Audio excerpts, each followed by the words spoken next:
My mother-in-law tapped her crystal glass for silence at my 10th wedding anniversary dinner. She did not raise a toast to me and her son Liam. She pointed a manicured finger at my face and announced to 50 of the city's elite that I was being divorced. She threw a battered suitcase at my feet and told me to leave her ancestral manor immediately because her son had finally found a woman with a pedigree worthy of the Vance name. She had no idea that the ancestral manor she was standing in had been foreclosed on 5 years ago. She had no idea that I was the anonymous buyer who had saved her from homelessness. And she certainly had no idea that the eviction notice in my purse was about to turn this party into her funeral. The silence in the grand ballroom was so heavy it felt like a physical weight pressing down on my chest. I looked at Liam. My husband of a decade refused to meet my eyes. He stood beside his mother looking at his polished Italian leather shoes while the woman he had sworn to love and cherish was being flayed alive in public. Victoria Vance stood on the raised platform by the fireplace looking every inch the matriarch she pretended to be. Her emerald silk gown cost $6,000. The diamond necklace at her throat was worth $50,000. I knew these prices because I was the one who had paid for them. To the 50 guests sipping champagne in this room, I was Elena the charity case. I was the orphan girl with no last name and no fortune who had somehow tricked the golden heir of the Vance dynasty into a shameful marriage. They whispered behind their fans that I was a freelance artist who barely made enough to buy paint. They pitted Liam for being saddled with a wife who could not navigate the complex social currents of old money society. They did not know that the Vance dynasty was a corpse that had been rotting for a decade. They did not know that the champagne they were drinking was paid for by my dividends. They did not know that I was not a struggling artist but the silent owner of EV Restoration, the most sought-after architectural preservation firm in the state. I made $400,000 a year restoring the very mansions these people lived in, but I had never told a soul. I had kept my success a secret to protect Liam's fragile ego. I had let them believe I was poor so he could feel like the provider. I had let Victoria treat me like a servant in my own house because I thought it was the price of having a family. I looked down at the suitcase at my feet. It was an old thing I had used in college. Victoria had dug it out of the attic to make a point. She wanted me to leave exactly as I had arrived with nothing. I remembered the day I met Liam. He was charming and broken. He told me he wanted to escape the suffocating pressure of his mother's expectations. I thought we were kindred spirits. I thought we were building a life together based on love and mutual respect. I was a fool. For 10 years I had been fighting a war I did not know I was in. Victoria had never accepted me. She saw me as a stain on her perfect lineage. She made me iron her newspapers every morning because she claimed the ink from fresh print dirted her fingers. She made me eat in the kitchen when Senator Williams came to dinner because she said my table manners were too rustic for polite company. I obeyed. I lowered my head and obeyed because I wanted a mother. I was an orphan who had bounced between foster homes until I was 18. I was desperate for belonging. I was so desperate that when the bank came to foreclose on Vance Manor 5 years ago, I stepped in. I formed a blind LLC. I bought the debt. I paid off the $5 million Victoria and her late husband had squandered. I let them stay. I let them believe a mysterious benefactor had granted them a grace period because of their family's historical importance. I did it to save Liam from the shame of poverty. I did it so my future children would have a home. I never imagined that my generosity would be the weapon they used to destroy me. The signs had been there for months. Victoria had been more vicious than usual. My sister-in-law Bella had been openly mocking my clothes and my work. Bella was 25 and had never worked a day in her life. She called herself a lifestyle curator, which meant she spent her days posting photos of vacations I paid for. Just last week I found her in my bedroom trying on my mother's pearl earrings. They were the only thing I had left from my biological mother. When I asked her to take them off, she laughed and tossed them onto the floor. She said fake pearls did not suit a Vance anyway. I picked them up and said nothing. I was playing the long game, or so I thought. But tonight the game had changed. Tonight Victoria had brought Sofia into our home. Sofia was the daughter of a real estate tycoon from New York. She was everything I was not. She was loud and flashy and dripped in gold. Victoria had been parading her around the party all night, introducing her to guests as a breath of fresh air. I had seen Sofia whispering with Liam in the corner. I had seen his hand linger on her waist. I had seen them laugh as they looked at me. I had chosen to ignore it.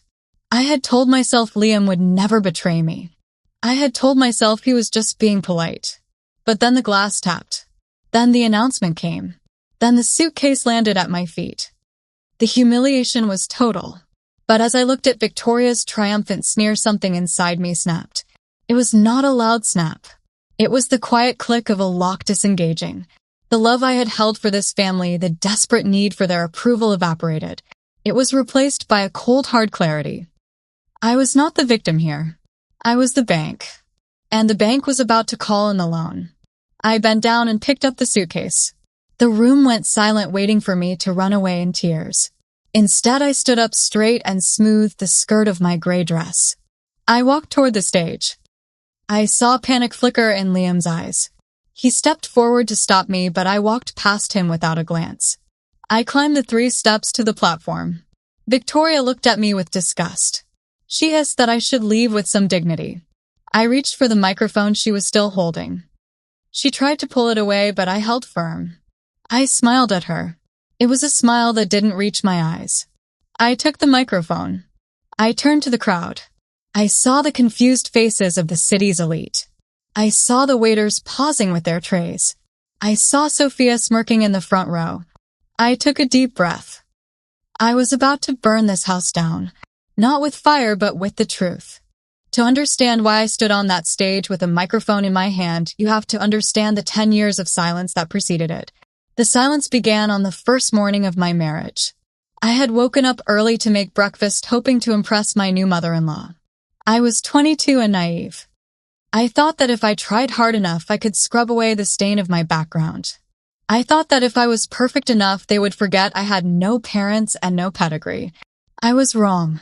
Victoria walked into the kitchen at 7 in the morning. She did not look at the pancakes I had made. She did not look at the fresh coffee. She looked at the newspaper sitting on the table. It was the Wall Street Journal. She picked it up with 2 fingers as if it were a dead rat and dropped it into the trash can. She told me that in this house we do not read dirty newsprint. She told me that the ink stains the fingers, and a lady never has stained fingers. She told me that from now on my first duty of the day was to iron the newspaper. She showed me how to do it. I had to place a sheet of parchment paper over the pages and use the iron on a low heat setting to dry the ink so it would not smudge. It took 45 minutes every single morning. For 3,650 days, I started my morning by ironing a newspaper that Victoria would read for 5 minutes and then discard. It was a ritual of humiliation designed to remind me of my place. I was not a daughter. I was not a wife. I was a servant with a ring. The humiliation did not stop with the newspaper. It seeped into every corner of my life like a slow poison. My sister-in-law Bella was the other architect of my misery. When I married Liam, Bella was 15. She was a spoiled child who grew into a vicious woman. She realized very quickly that I was desperate for approval, and she weaponized that desperation. She found out that I was good with a camera because of my work in architecture. She decided that I would be her personal photographer. She called it bonding. I called it unpaid labor. She would wake me up at 4 in the morning to drive her to the beach because she wanted to catch the sunrise for her social media. She would make me take hundreds of photos of her posing in outfits she could not afford. If the lighting was wrong, she blamed me. If her angle was unflattering, she told me I was useless. I edited her photos, I wrote her captions, and I managed her comments. When she reached 100,000 followers, she threw a party. She toasted her own hard work and creativity. She did not mention me. When I asked her quietly if I could have a glass of champagne, she laughed. She told me to go get more ice instead. I went. I always went. I told myself I was helping family. I told myself that eventually they would see my value. But the worst betrayal was not the ironing or the photos. It was the money. Liam and I had a joint account for household expenses. He called it the family trust. He told me that keeping up a historic estate like Vance Manor was expensive. He told me the roof needed repairs. He told me the plumbing was ancient. He told me the heating bills were astronomical. I believed him. I was the one making the money, but I let him manage it. I deposited $20,000 a month into that account. I thought I was contributing to our future. I was actually funding their delusions. I remember one specific afternoon 3 years ago. I had just transferred $50,000 for what Liam said was an emergency foundation repair. He said the East Wing was sinking. He said it was critical. I worked double shifts restoring a crumbling opera house to get that money. 2 days later, I came home early. I saw a delivery truck in the driveway. It was not a construction crew. It was a delivery from a high-end furniture store in Italy. I watched from the window as 2 men carried in a velvet sofa that cost exactly $50,000. Victoria was directing them. She looked ecstatic. That night at dinner, I asked Liam about the foundation. He looked me in the eye and told me the contractors were delayed. He told me the money was sitting in escrow safe and sound. He lied to me with the same mouth he used to kiss me goodnight. I looked at the new sofa in the sitting room. I looked at the bracelet on Bella's wrist. I looked at the new car in the driveway. I realized then that there was no foundation repair. There never was. My sweat and my talent were being converted into status symbols for people who produced nothing. You might ask why I stayed. You might ask why a woman who could run a multi-million-dollar company would let herself be treated like a doormat. It is a fair question. The answer is shame. I was ashamed of being an orphan. I was ashamed of growing up in a system that told me I was unwanted. When I met Liam, he made me feel chosen. He took me to this grand house and told me I belonged. I was so terrified of losing that feeling of belonging that I was willing to pay any price. I thought if I paid the mortgage, they would have to love me.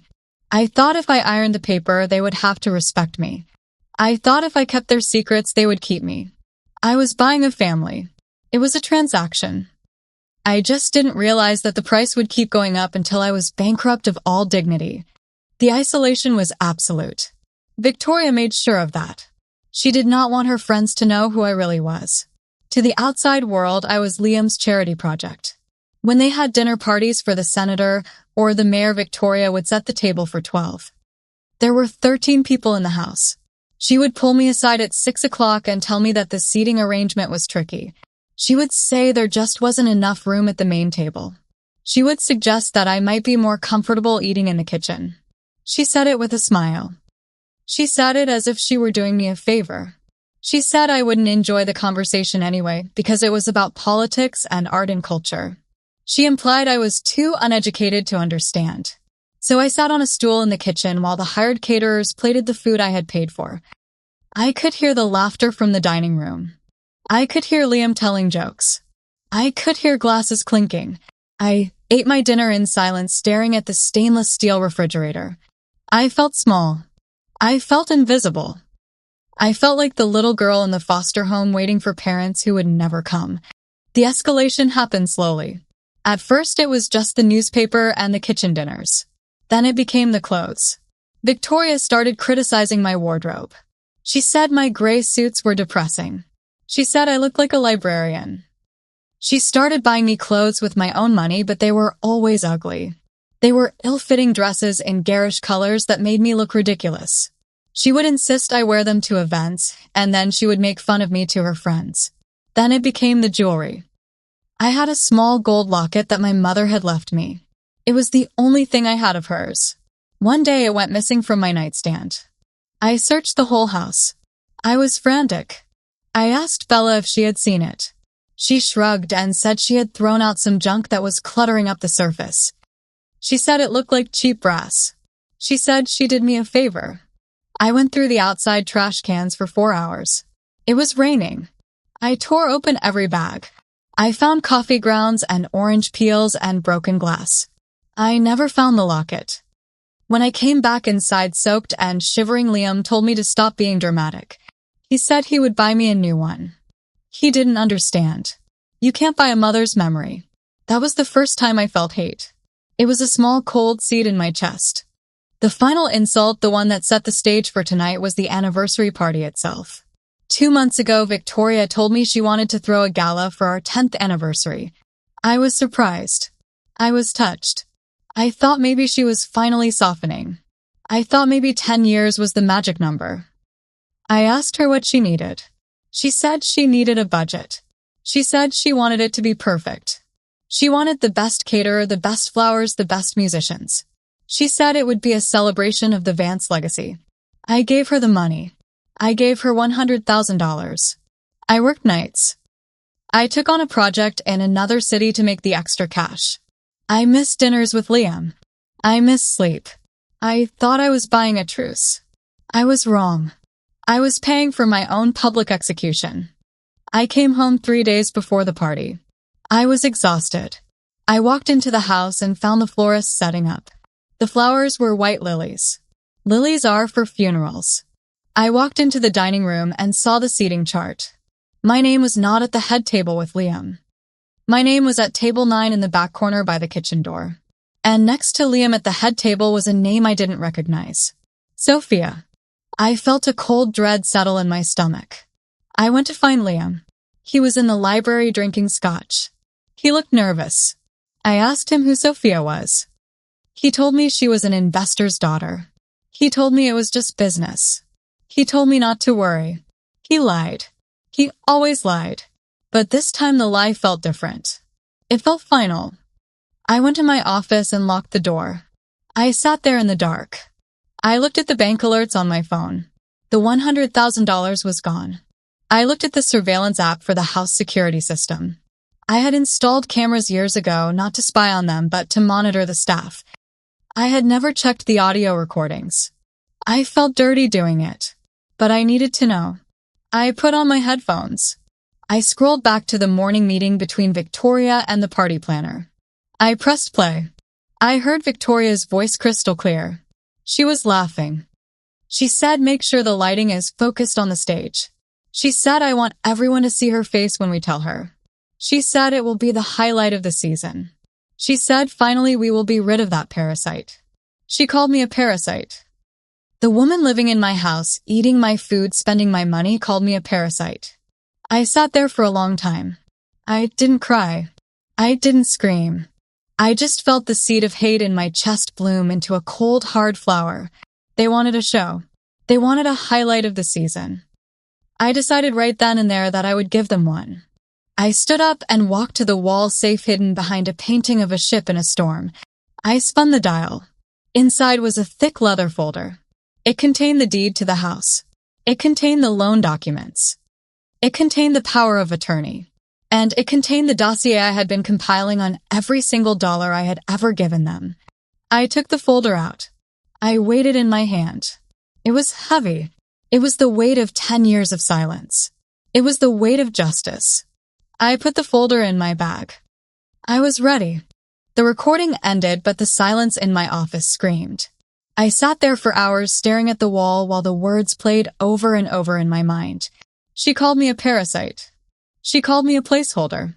But the voice that hurt the most was not Victoria's. It was Liam's.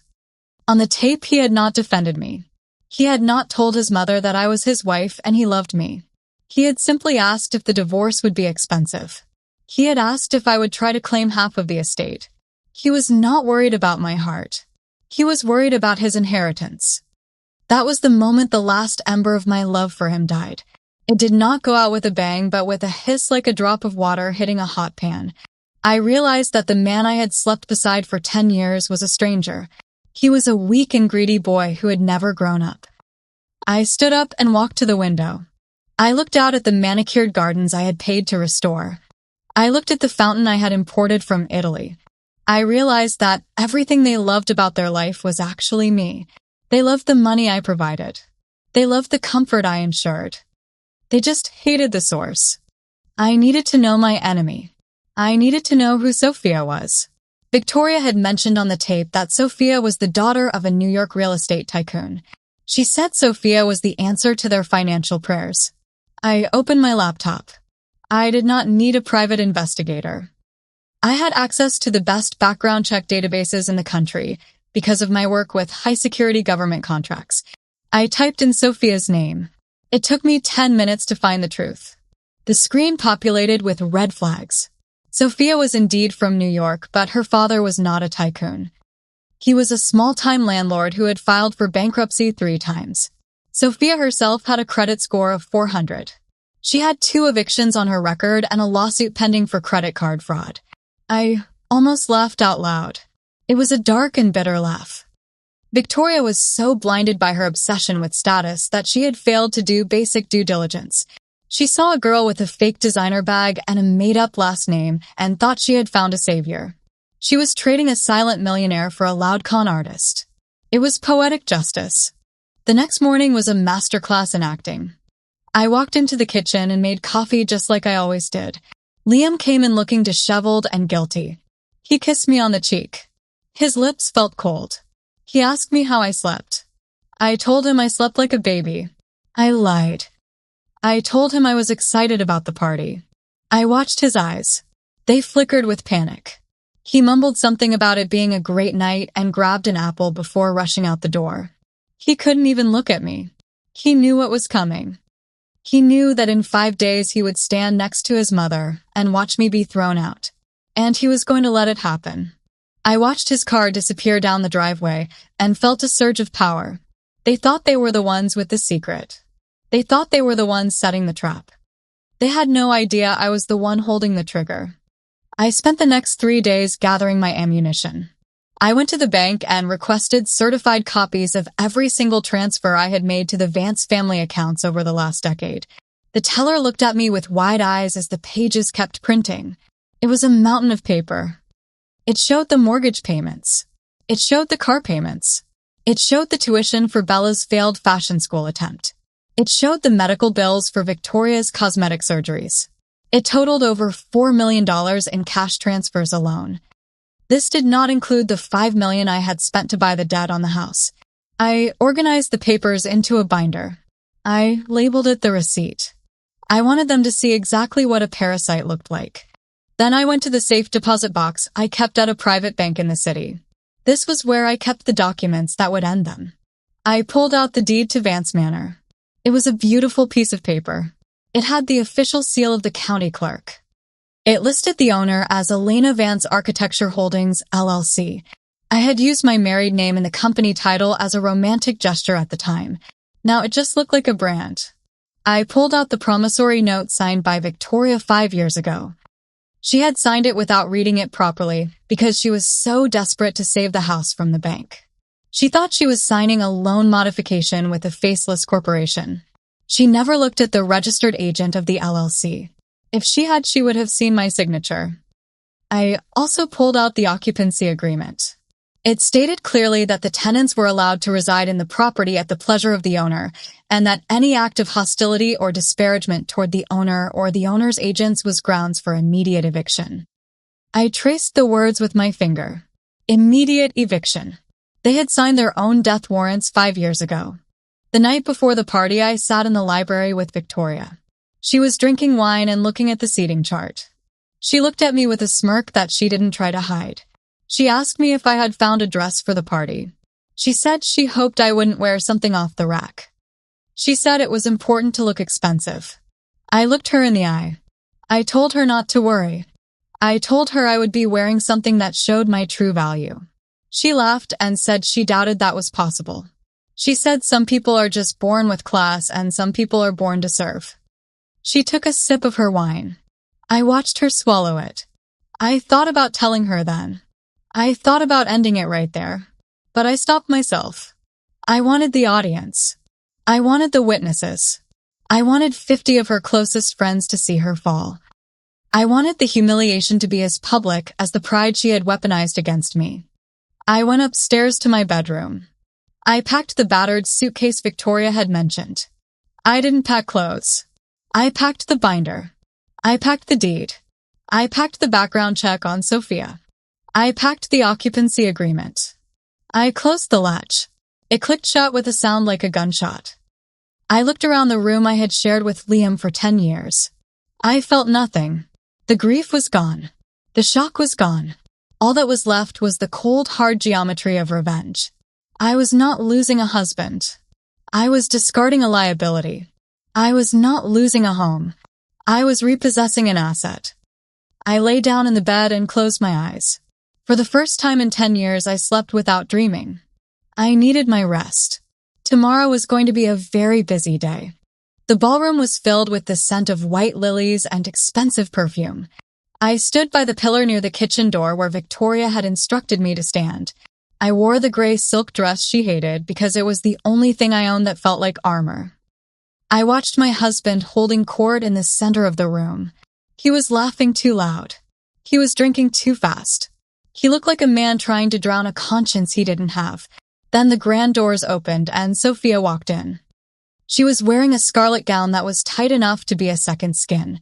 It was vulgar. It was loud. It was everything Victoria usually despised.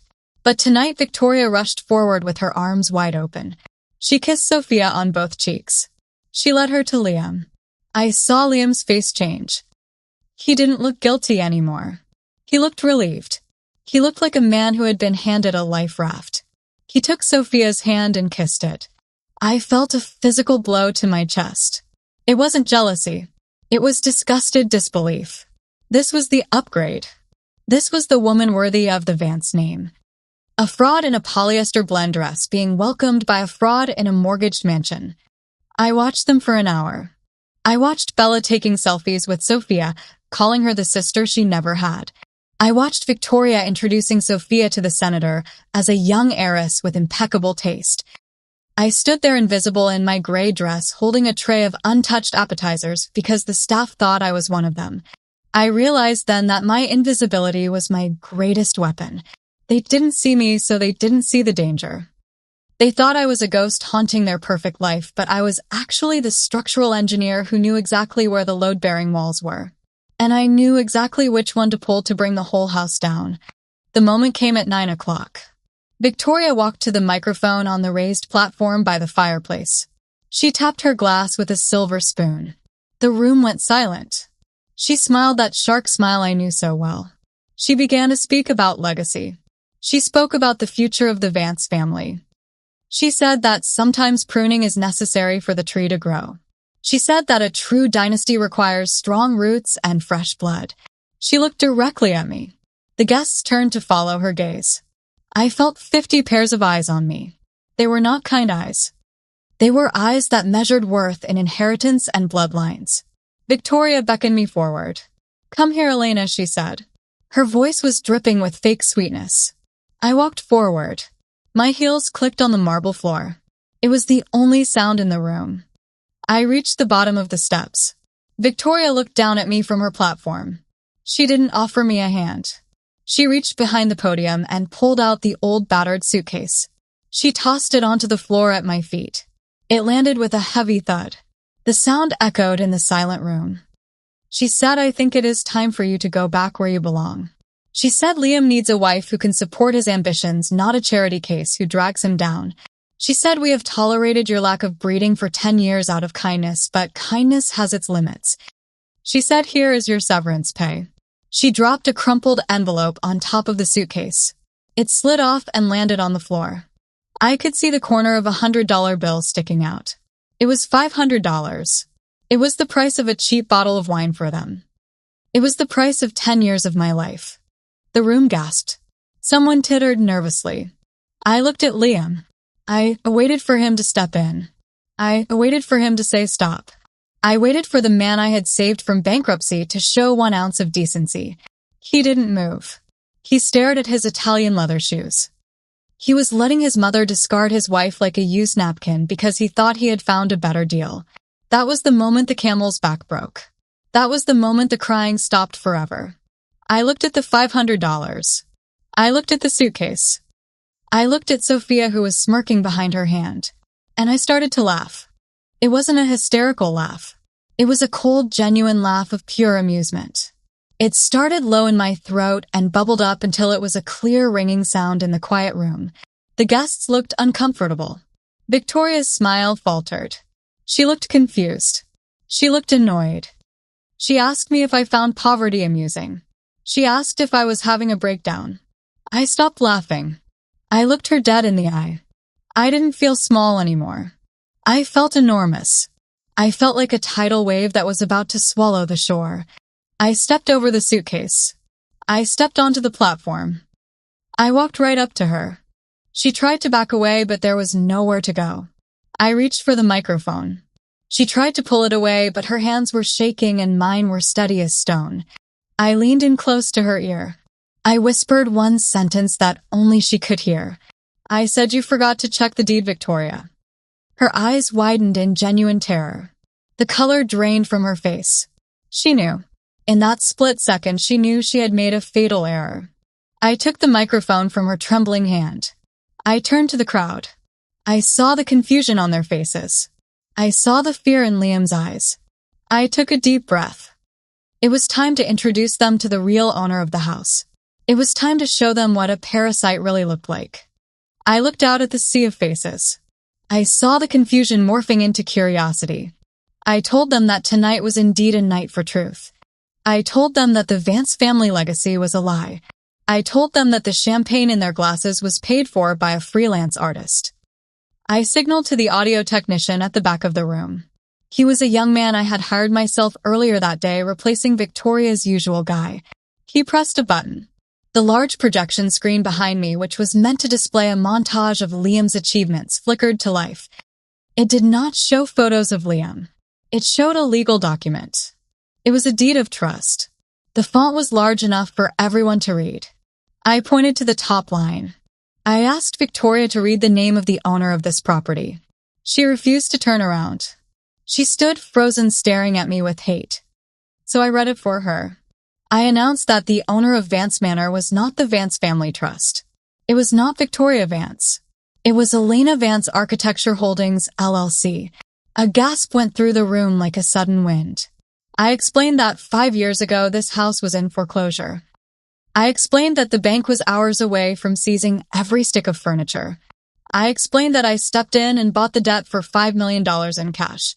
I looked at Liam. I asked him if he remembered signing a stack of papers 5 years ago. I asked him if he remembered reading them. He shook his head slowly. He looked like he was going to be sick. I told the crowd that Liam never read anything.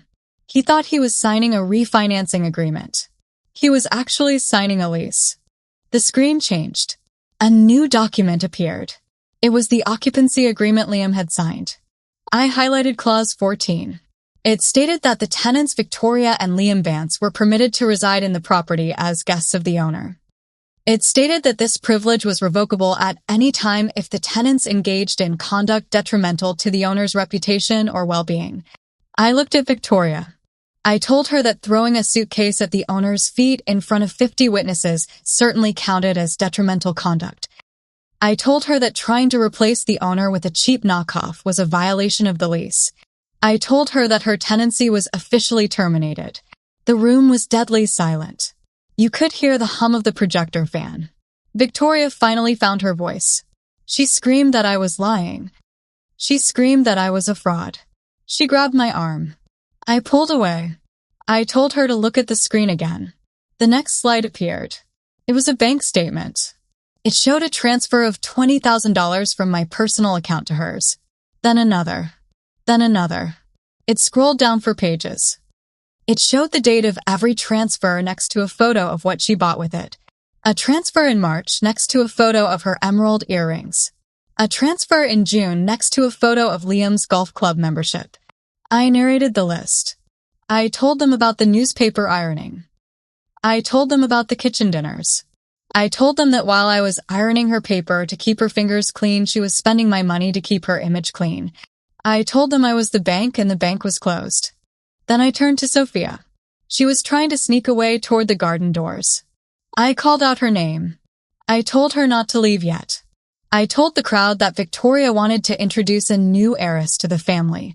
I said it was only fair that we get to know her properly. The screen changed again.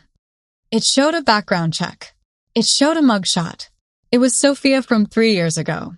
I read the charges. Credit card fraud. Grand larceny. Identity theft. I revealed that her father was not a tycoon but a slumlord in Queens who was currently under indictment. I looked at Victoria. I asked her if this was the pedigree she was so worried about. I asked her if a criminal record was more acceptable to the Vance family name than an orphan's hard work. Victoria looked at Sofia. Sofia looked at the floor. The humiliation was absolute. The guests were whispering frantically. Some were taking photos of the screen. The facade of the Vance dynasty had not just cracked, it had shattered into a million pieces. Liam finally stepped forward. He looked desperate. He reached for my hand. He said, "Elena, please let's talk about this in private." He said, "You're upset." He said, "We can fix this." He said he didn't know. I looked at his hand. It was the hand that had signed the checks I put money into. It was the hand that had held Sofia's waist 10 minutes ago. I stepped back. I told him there was nothing to fix. I told him that I had already filed for divorce this morning. I told him that my lawyers had frozen the joint accounts because they were funded entirely by my premarital assets, which I could prove. I told him he was penniless. I told him he was homeless. And I told him he was single. I saw the hope die in his eyes. He realized then that he had lost the only thing that had ever really protected him. Me. I signaled to the back of the room again. The double doors opened. 4 large men in dark suits walked in. They were not the house staff. They were private security I had hired. I pointed to Victoria, Liam, and Sofia. I told the guards to remove these trespassers from my property. I told them to ensure they took nothing but the clothes on their backs. Victoria shrieked. She clung to the podium. She screamed that this was her house. She screamed that her grandfather built this house. I leaned into the microphone one last time. I told her that her grandfather may have built it, but I bought it. And now I was cleaning it. The guards moved in. One of them took Victoria by the arm. She went limp. She had to be dragged. Her heels scraped across the marble floor, leaving black marks. Liam walked out with his head down. He didn't look at me. He didn't look at Sofia. He just looked like a man walking to the gallows. Sofia ran. She didn't wait for the guards. She bolted out the French doors into the night. Bella was the last one. She had been hiding behind a pillar. The guard found her. She looked at me with tears streaming down her face. She asked where she was supposed to go. She asked what she was supposed to do. I looked at her. I told her she could try getting a job. I told her I heard the diner in town was hiring. I told her they might even let her take photos of the pancakes. The doors closed behind them. The room was quiet again. I stood on the platform alone. I looked at the 50 guests. They were staring at me with a mixture of fear and awe. I picked up my glass of champagne from the podium. I raised it to the room. I thanked them for coming. I told them the party was over. I told them to please drive safely. I walked down the steps. I walked past the suitcase Victoria had thrown at me. I didn't pick it up. I left it there as a monument to her failure. I walked out of the ballroom and into the cool night air. I took a deep breath. It smelled like rain and freedom. I was 32 years old. I was divorced. I was alone. And I had never felt more alive. The fall of the House of Vance was swift and brutal. I did not have to lift a finger to destroy them further, because gravity did the work for me. Victoria and Bella moved into a 2-bedroom apartment on the wrong side of town. It was the only place they could afford with the small allowance I legally mandated Liam to pay as part of the divorce settlement, which was a fraction of what they were used to. I heard from a mutual acquaintance that Victoria tried to get a job at an art gallery, but was laughed out of the interview when they realized she had no actual skills beyond judging people. She ended up taking a job as a hostess at a mid-range restaurant. I imagine she spends her days seating people she used to look down on and her nights soaking her feet that are no longer manicured. It is a humble ending for a woman who thought the world owed her a living. Bella fared no better. The internet is a cruel place when you fall. I did not have to expose her myself because the guests at the party did it for me. Videos of the eviction went viral within hours. Her followers turned on her overnight. They called her a fraud. They called her a leech. She lost every single brand deal she had. She tried to rebrand herself as a victim of a cruel sister-in-law, but no one was buying it. She eventually had to delete her accounts. I heard she is working at a retail store in the mall, now folding clothes for minimum wage. I hope she learned how to use an iron. As for Liam, he tried to come back. He showed up at the gate of the manor a month after the divorce was finalized. He looked thinner. He looked tired. He told me he missed me. He told me he made a mistake. He told me Sofia had dumped him the moment the money dried up. I looked at him through the bars of the gate. I didn't feel anger anymore. I just felt pity. I told him that he didn't miss me. I told him he missed the lifestyle I provided. I told him that a man who needs a woman to buy his dignity has no dignity at all. I walked away and didn't look back. He lost his job at the firm shortly after because the board of directors, which I silently chaired, voted to remove him for incompetence. He is now working in sales for a supply company. It is honest work. It might be the making of him yet. Vance Manor is different now. I didn't keep it as a shrine to their ego. I renovated the East Wing and turned it into a studio space for young artists from foster care. I called it the Foundation. It is a place where talent is nurtured regardless of pedigree. I walk through the halls now and I hear laughter. I hear music. I see pain on fingers and I see joy. The ghosts of the Vance family are gone, exorcised by the light of creativity and kindness. I still work hard. I still restore old houses. But I do it for me. I do it because I love it, not because I am trying to buy a seat at a table where I am not wanted. If there is one thing I learned from 10 years of silence, it is this. You cannot buy respect. You cannot earn love from people who are committed to misunderstanding you. And you certainly cannot build a home on a foundation of lies. If you are in a situation where you feel small, where you feel used, where you feel like you have to pay for the right to exist, please listen to me. Walk away. Pack your bag and walk away before they throw it at you. Your worth is not determined by the name on your marriage license or the digits in your bank account. It is determined by what you are willing to tolerate. I tolerated too much for too long. But in the end, I found my voice. And I used it to sing a song of freedom. If this story resonated with you, please let me know in the comments. I read every single one. If you have ever had to deal with a toxic family or a partner who didn't value you, share your story. We are stronger together. And if you think justice was served, hit that like button. It helps more people find this channel, and maybe it will help someone else find the courage to walk away. Thank you for watching. I am going to go paint now.